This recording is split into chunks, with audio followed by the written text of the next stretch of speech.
Okay, so let's jump right in. We're going to be talking about this incredible and, for the most part, invisible connection between a parent and their child. And this isn't just about warm, fuzzy feelings or bonding. This is deep biology. It's a neurological blueprint that gets laid down from the very first moments and shapes a child's entire life. And hey, if you're a new parent, what we're about to cover might just change how you see everything. This quote, wow, it just gets right to the heart of it, doesn't it? The connection we're talking about isn't something you just feel emotionally. It's a real biological conversation that's happening just beneath the surface, inside your very nervous system. And look, this is not poetry. It's actual neurology. When a baby lays on a parent's chest, their heart rates literally start to beat in sync. Their breathing patterns begin to align. Scientists can actually see their brain waves start to dance in rhythm with each other. It is a real, measurable conversation, and it is completely rewriting how we understand human connection. So how does this secret language actually work? Well, to really get it, we kind of have to toss out some of the old ideas we had about how a baby's brain develops. You see, the old way of thinking was that a baby's brain was sort of like a little computer, developing all by itself inside their head. But it turns out that model was just wrong. The new science shows us the exact opposite is true. A baby's brain is fundamentally wired to develop through its connection with you. And the name for the central process is co-regulation. It's a pretty profound idea when you think about it. A baby literally cannot calm themselves down. They are biologically designed to use a caregiver's calm nervous system as a sort of external guide, a template for their own. Here's a great way to picture it. A newborn's nervous system has a fully working gas pedal. I mean, they can get stressed, they can cry, they can go from 0 to 60. But the steering wheel and the brakes, the parts that would let them manage all that stress, well, those parts aren't installed yet. They have to be built. And you, the parent, you're the chief mechanic. So let's dig into the science a little bit. How does your presence, your actual state of being, physically become part of your child's biology? I want you to think of yourself as a biological radio tower. Your internal state, whether you're calm, anxious, or stressed, is constantly being broadcast to your infant, like a wireless signal. When you're calm and present, their little brain literally begins to mirror your regulated state. It's not just comforting for them, it's instructional. Their brain is taking notes, learning how to be calm from you. And this back and forth, this feedback loop, has a name. It's called serve and return. You serve up your calm, grounded nervous system, and your baby returns by receiving that signal, absorbing that feeling of safety, and eventually building up their own ability to do it themselves. But this brings us to a really crucial question. If this connection is the main way they learn, what happens when that connection gets frayed? What happens when the signal being sent is one of constant stress?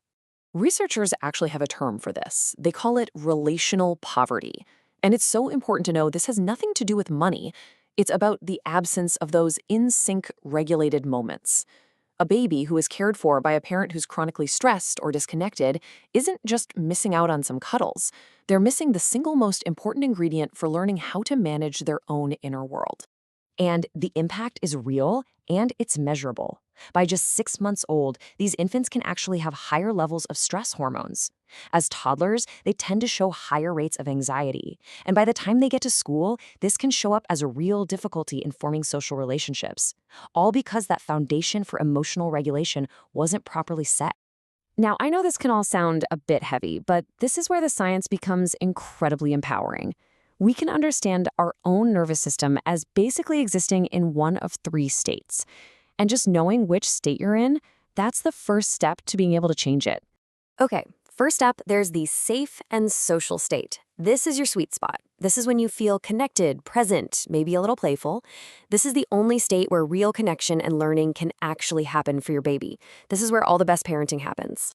Second is the stressed and mobilized state. You know this one. It's your classic fight or flight response. Your body's tense, you feel on edge. In small doses, this is totally normal. But if you're stuck in this state, the wireless signal you're sending your baby is that the world is a scary place that requires them to be on high alert all the time. And third, there's the overwhelmed and shut down state.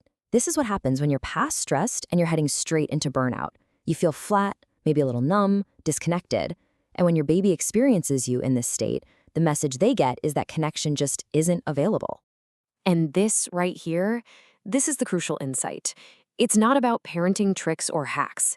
The signal coming from your own body is more powerful than anything you could ever do. You really do have to put on your own oxygen mask first. So you see how this reframes the whole job of parenting, especially in those chaotic early days. The most important work isn't about perfecting sleep schedules or feeding charts.